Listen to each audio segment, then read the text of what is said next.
So I think there's a very credible threat to the nation's power grid I don't think enough people are talking about. Check out this headline. Physical attacks on power grids surge to new peak. People are shooting, sabotaging, and vandalizing electrical equipment in the US at a pace unseen in at least a decade, amid signs that domestic extremists hope to use blackouts to sow unrest. Let's get into this article. This is coming from Politico. This year's tally doesn't even include 2022's most visible attack, the shootings of two Duke Energy substations that knocked out power to 45,000 people in Moore County, North Carolina. Now that's a big attack. 45,000 people lost power in North Carolina. That's the East Coast, down southern East Coast. And the lights went dark on Christmas Day for 14,000 customers in Washington state after four Tacoma Public Utilities and Puget Sound Energy substations were vandalized, with no suspects in custody, the Pierce County Sheriff's Department said in a statement on Sunday. So that's Washington state. That's on the West Coast. So far there have been attacks on both our East and West Coast of public electric substations and energy power grid stations. It is unknown if there are any motives of this or if this was a coordinated attack on the power systems, the department said. So they have no suspects. They don't have any motives. Do they have any leads? It's not looking very likely that they're going to find anyone or hold anyone responsible for these attacks. Authorities have yet to identify any suspects in the North Carolina attack and have only been able to speculate about the motive. So both in the West Coast in Washington and in the attacks on the East Coast in North Carolina, no suspects, no known motives.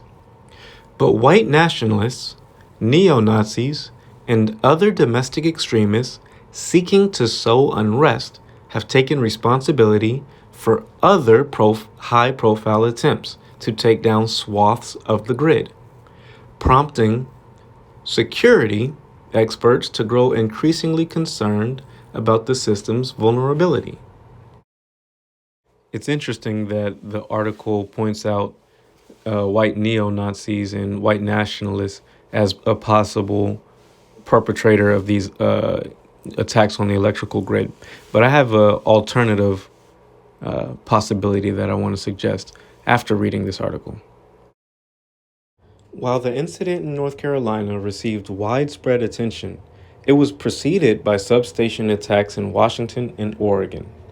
Late last month, two electrical substations near the Portland, Oregon suburb of Clackamas were targeted in what utilities described as a deliberate attack. The substations are operated separately by the Bonneville Power Administration and Portland General Electric, and it's unclear if they were attacked on the same day or if the events were connected. I'm going to go ahead and say they probably are connected. I don't think there's a bunch of lone wolves attacking the electrical grid. Come on now. Of course this stuff is connected. Electric grid infrastructure attacks. A string of attacks, at least two involving gunfire, has occurred at substations and other power facilities since mid-October in the U.S. South and Pacific Northwest.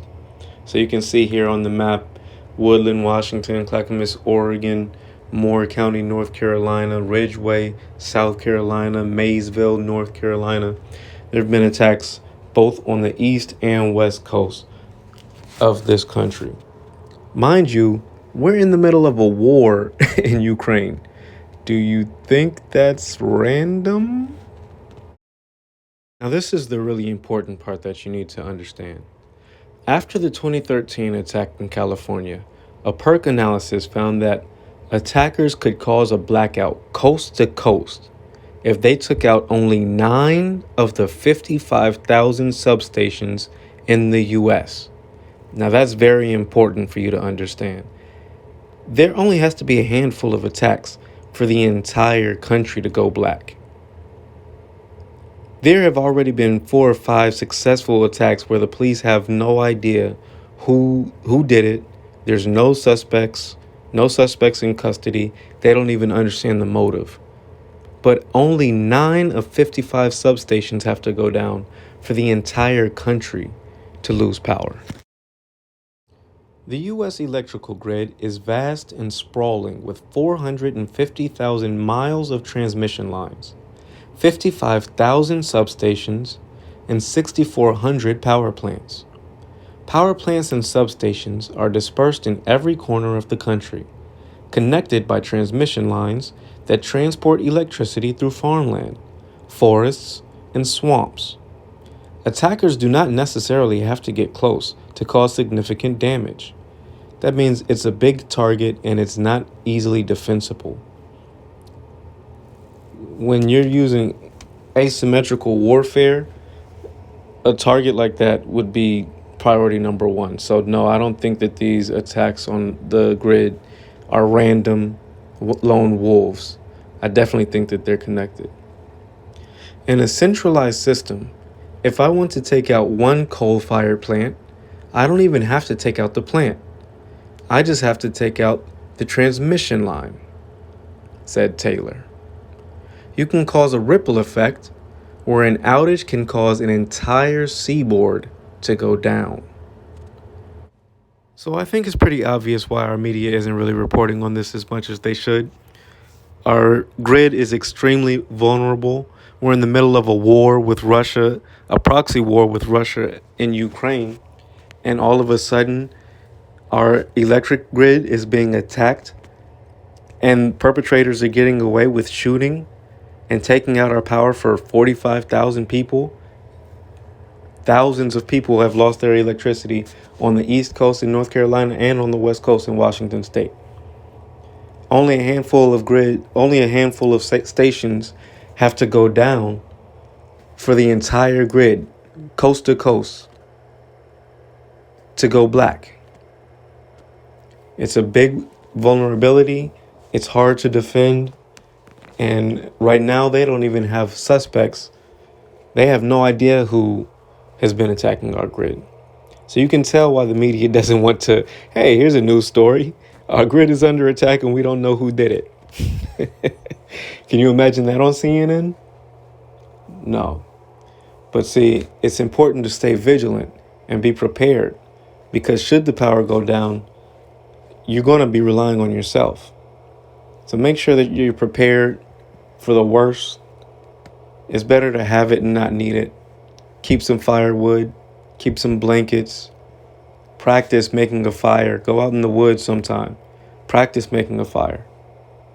Nobody cares about you but you. But hey, that's just what I think. If you've gotten any value from this video, be sure to hit the like button and subscribe. Come back and visit me again in the video for tomorrow. Peace. Congratulations. You've made it to the end of the video. If you get any value from hearing a unique perspective on today's current events and things happening in the world, be sure to hit the subscribe button and set your notifications to all so you know every time we drop a video. A great way to support the channel and its vision of growth is by hitting the like button. It's free for you and helps to boost us in the algorithm to get more exposure. Feel free to leave a comment and tell me what you think of the video.